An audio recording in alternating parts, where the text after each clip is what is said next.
Sveiki! Jūs droši vien labi zināt, ka pasaulē ir divu veidu cilvēki. Ir tie, kas iet un dara, jo viņiem ir apņēmība, viņiem ir izlēmība, viņiem ir ticība, un viņi gluži vienkārši zina, kas viņiem ir vajadzīgs. Un tad ir tie, kas skatās uz to, ko tie pirmie ir izdarījuši, un nodomā, paskat tik, cik viņi ir labi pastrādājuši. Viņi ir lielumu izdarījuši, viņa apņēmība ir nesusi augļus, šie augļi izskatās ļoti pievilcīgi, un tad jau mēs arī tur kaut ko varētu. Tas nenozīmē, ka tie otrie ir jebkādā veidā sliktāki nekā tie pirmie.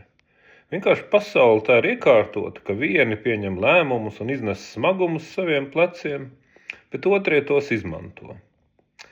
Tā bija ar latviešu strelniekiem un ar tiem, kas izmantoja viņu apņēmības, viņu izlēmības, viņu ticības un pārliecības augļus pirms vairāk nekā 100 gadiem. Pasaule tā ir iekārtota, nevienmēr taisnīga. Varētu pat teikt tāds liktenis. Bet pret likteni var stāvēt ne tikai lielās lietās, bet arī maziņās. Un ar strelnieku grāmatu, par kuru jūs jau tik daudz no manis esat dzirdējuši, būs līdzīgi. Un viss ar to būs taisnīgi. Kas vēl svarīgāk? Ir 100 cilvēku, kas noticēja strelnieku grāmatai, kad tā pastāvēja tikai sastādītāja, šitā te, kas jūsu priekšā, iecerēs un apsolījumos. Bet šiem cilvēkiem bija apņēmība, bija izlēmība, bija ticība, un viņi zināja, ka šī grāmata viņiem būs vajadzīga. Viņiem pašiem, viņu bērniem un mazbērniem. Jo šī unikālā grāmata neapšaubām būs no tām mantām, kuras pirmās iznes no degošās mājas, lai cik tās būtu smagas. Pašas grāmatas nebija nevienas vienīgas lapuses, kad šie cilvēki vienalga uz to parakstījās, katrs samaksājot pietiekami lielu summu. 150 eiro par grāmatu, kur jūs neesat redzējuši pirmiem 2 sējumiem. Tas ir iespaidīgi. Bez šo cilvēku naudas grāmata pret likteni stāvēdama vienkārši neiznāktu. Tieši tik vienkārši. Bet tagad tā iznāks. Protams, viss vēl nav beidzies, viss nav nokavēts. Iepriekš parakstīšanās turpināsies vēl līdz Ziemassvētkiem. Var iegādāties ar īpašo Ziemassvētku velti dāvanu karti savu pirmo grāmatas saņemšanai. Visa informācija ir mājaslapā www.strelnieka.com, bet ne par to runa. Ļoti iespējams, ka iepriekš parakstītāji beigās, iepriekš parakstīšanās tātad beigsies uz Ziemassvētku kauju 109. gada dienu.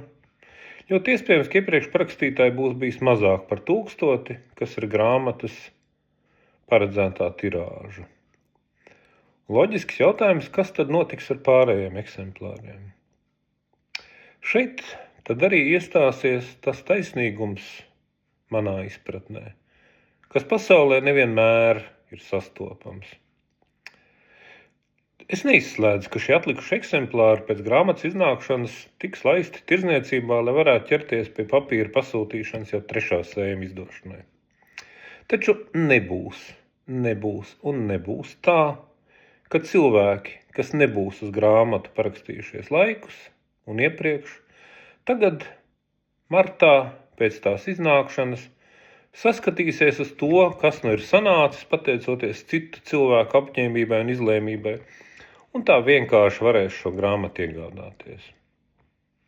Es apsolu šiem cilvēkiem grāmatas pirmo 2 sējumu cena būs dubulta. Nevis 150 eiro, bet 300. Tieši tik vienkārši. Bez kādām atlaidēm vai kā cita. Ja būs palicis pāri kāds no īpašajiem grāmatas pirmo 2 sējumu eksemplāriem, tiem, kas numurēti ar strelnieku bataljonu spiedogu apzīmogot, ar īpašu kaligrāfisku tušas ierakstu, ar vienu strelnieku oriģinālu fotā. Tā cena jau būs nevis 500, bet 1000 eiro. Tieši tik vienkārši, tieši tik taisnīgi. Un, protams, paliek spēkā mans apsolījums. Šī nav un nebūs grāmata, kas pienākas pie nodokļu maksātāju siles, uztūkušiem Rinkevičiem, Ašarādeniem, Bānēm, Lācēm, Šuvājeviem, Briškeniem, Švinkām un visai pārējai nekrietneļu šļurē. Turieties maitas pa gabalu. Ejiet uz bibliotēku. Tādiem kā jums šī grāmata īpašumā nav paredzēta. Gaišus jums visiem Ziemassvētkus!